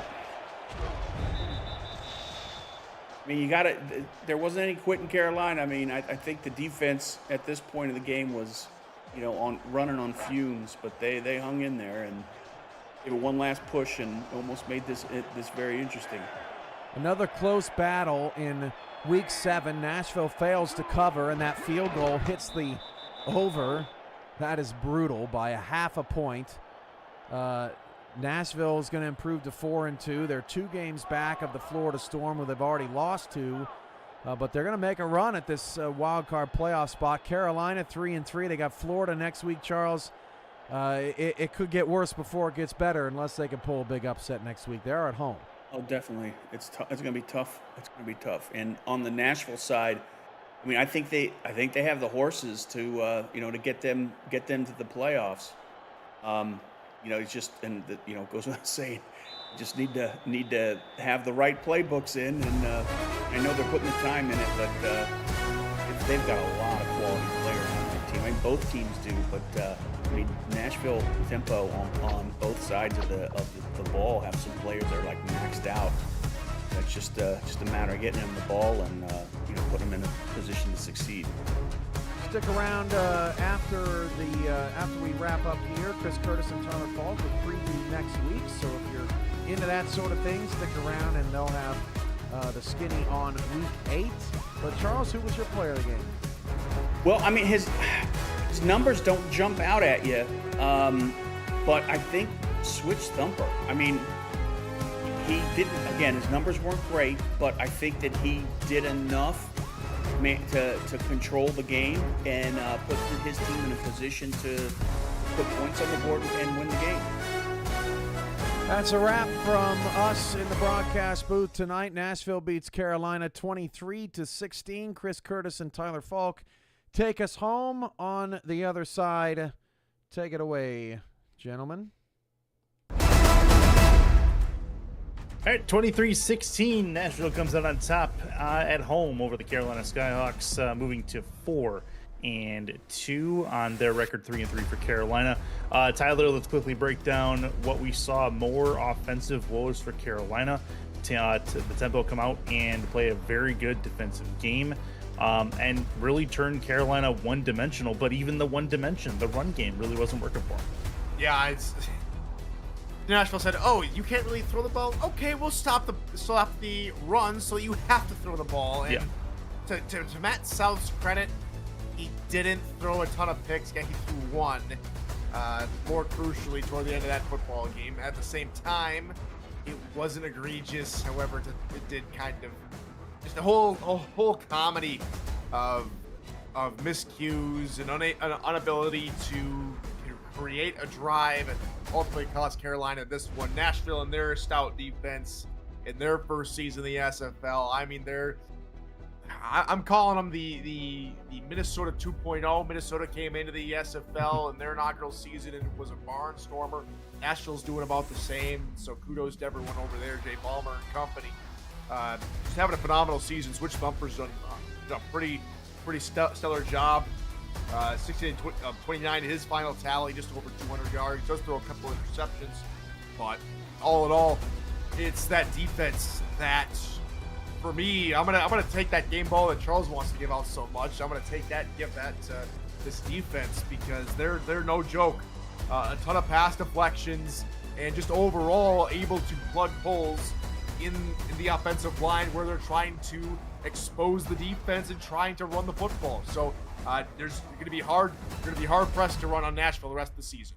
Yeah, absolutely. I mean, they've showed that here, especially against a team that was averaging coming in over 130 yards on the ground per game. So that was a nice statement by the tempo. Let's put a bow on week 7. It was a fantastic week all the way around. It is now time to look ahead to week 8. And I'm going to challenge you on the fly a little bit here. The way we're going to do this is we're going to look at the week 8 schedule, and we're going to look at each day individually, and you and I are going to pick a game, a different game, and tell the people why they should be tuning in to that game. We start first on Friday. I'll go easy on you this time. I want you to pick a game from Friday. Tell me why the people should tune in. Oh, you're gonna let me pick. Well, Yes. I'm gonna go ahead and pick the. Oh man, every game in the SFL is a good game, but I think there's a couple here you could choose from. So I'll pick one, you pick the other. I'll pick my former Indianapolis Ramblers against the Los Angeles Chargers. Wow, That's the wrong team. I'll see myself. Got the colors out. right. I did get the colors right. It's, Los Angeles Lycans. All right, back on form now. I got a different coming There up, you go. and I'm thinking draft. I got to beat the commissioner in fantasy. Mhm. So, anywho, back to this one here. LA needs a turnaround. They need a turnaround. They're home against Indy, who is sort of kind of struggled in offense this year. If LA wants to really make that turnaround, really start making a push from maybe the last wild card slot, This is the game to start that trend. You have an Indianapolis Rambler squad who's still trying to figure out things on offense. The defense is going to be tough, but if you want to say that things are turned around in Los Angeles, this is the game to watch to find out if they have or not. Yeah, fair enough. And the big key for them, they got to bottle up Ryan Roosevelt. He's been very good all season long. On the other side, if you're gonna give me the easy one, I'm gonna take the easy one, and I'm gonna take Charleston Albuquerque.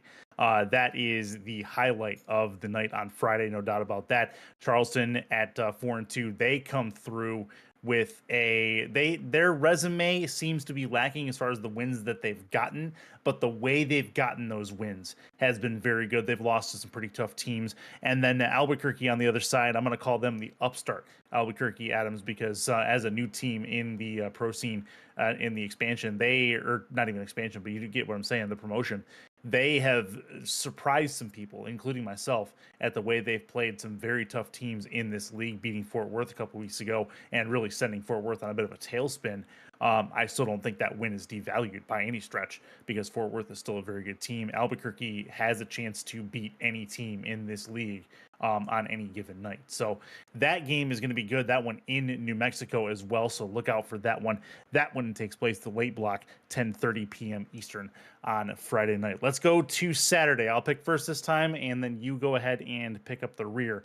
I am going to go on this one with let's go with Mexico City, Chicago. I'm saying that one happens at 6:45 p.m. Eastern on Saturday. Chicago has had a decent run of late, making very good games against teams that they didn't compete with very well earlier on in the season. They gave Canton all they could handle. They got their first win last week, I believe, as well. So they are looking very much improved from where they were at the beginning of the season. And then Mexico City is Mexico City. But Mexico City is on the road. And playing on the road in this league is tough. Getting a win against any team on the road is tough. So Mexico City has to watch out for that. What's your game? You got Atlanta, Arizona, DC, Pittsburgh, and Motor City, Minnesota. I'm surprised letting me go with the easy one here. I'm just going to say you should watch the Motor City, Minnesota game because this Minnesota says you should. That's all. That's all I got. That's a really, really cop-out reason, but it's an easy one. I like it. All right. Looking at Sunday. Go ahead and pick one for Sunday. All right. Well, I've got a lot of good games again here on Sunday, though I am going to pick the South Division tussle, Toros and Headhunters, both coming off of disappointing losses. Toros in much more excruciating fashion. How do they respond, and how does Houston respond more than likely with OJ Bruin back in the saddle? Yeah, that's a very good question. Assuming, of course, he is going to be back in the saddle, ending his suspension. We will see as far as that goes. I've got two for you, and I'll make them quick. It is Nashville and Denver. First and foremost for me, mainly because of what we just saw with Nashville going up against a Denver roster that offensively can definitely put up points. They can also run the ball very, very well. Another tough test for Nashville's run defense to see how they handle Bailey O'Shaughnessy. And then Lexington, Vancouver, because Gabriel Manning, for whatever reason, always wakes up early and gets to work against Vancouver, regardless of what uniform and what roster he's on. That should be a good one as well. That one happening at Canada Field inside the Delta Dome on Sunday at 9:15. So there's that one. And then all of a sudden you have Bossier City, Louisiana, the newest in-state rivalry in the SFL. We both think you should watch this one. Very, very good game coming up between two teams that really need a win to keep pace in that rough and tumble South Division. Got to keep up with the Joneses, or in this case, Mexico City's, and even Fort Worth, who eventually, they're not going to stay down forever. So you need to get the wins where you can get them, and interdivisional matchups are key, Tyler. Absolutely. And another one of my former teams, as Charles thinks I'm playing for all 29 of them. Yeah, that sounds about right. Yeah, you got a resume going. I do have a resume, not as much as some people, but I think I'm sticking around at my current location in Carolina. You're gonna have a football jersey for every Tyler Jr. that you produce with the future misses. Oh my goodness. Well, let's get to the wedding in April 1st, and then we'll get forward to little me. Yeah, there you go. I just found out I'm going to be an uncle twice in 1 month coming up, also in April. So April's there going to you be go. a real good month. April is a good month. That'll work. April's a good month. That'll work. But Good. back to the Louisiana in-state rivalry though. Green and blue versus blue and white. Or is Louisiana come out and they're all blacks and greens, and Bossier City going to come out in all whites? I think that would be a good black and white matchup. Maybe good uniform color combo. Maybe Ross is listening to me. Maybe Gunny's listening to me over there in Bossier City. Who knows? Whatever it is, it's going to be a great game. A revolution of horses versus revolution of steamboats. Does Bossier City kind of turn things around in this little regard? Do they start trying to claw their way back into the South? It's not a big gap, neither for these teams, but I think this game really is going to tell us who that team is going to try and chase the rest of the pack in the South. Louisiana's got to find a way to score. They're bottom in that division with still upwards of less than 60 points scored in the on offense through their games so far. So that's a big step for them.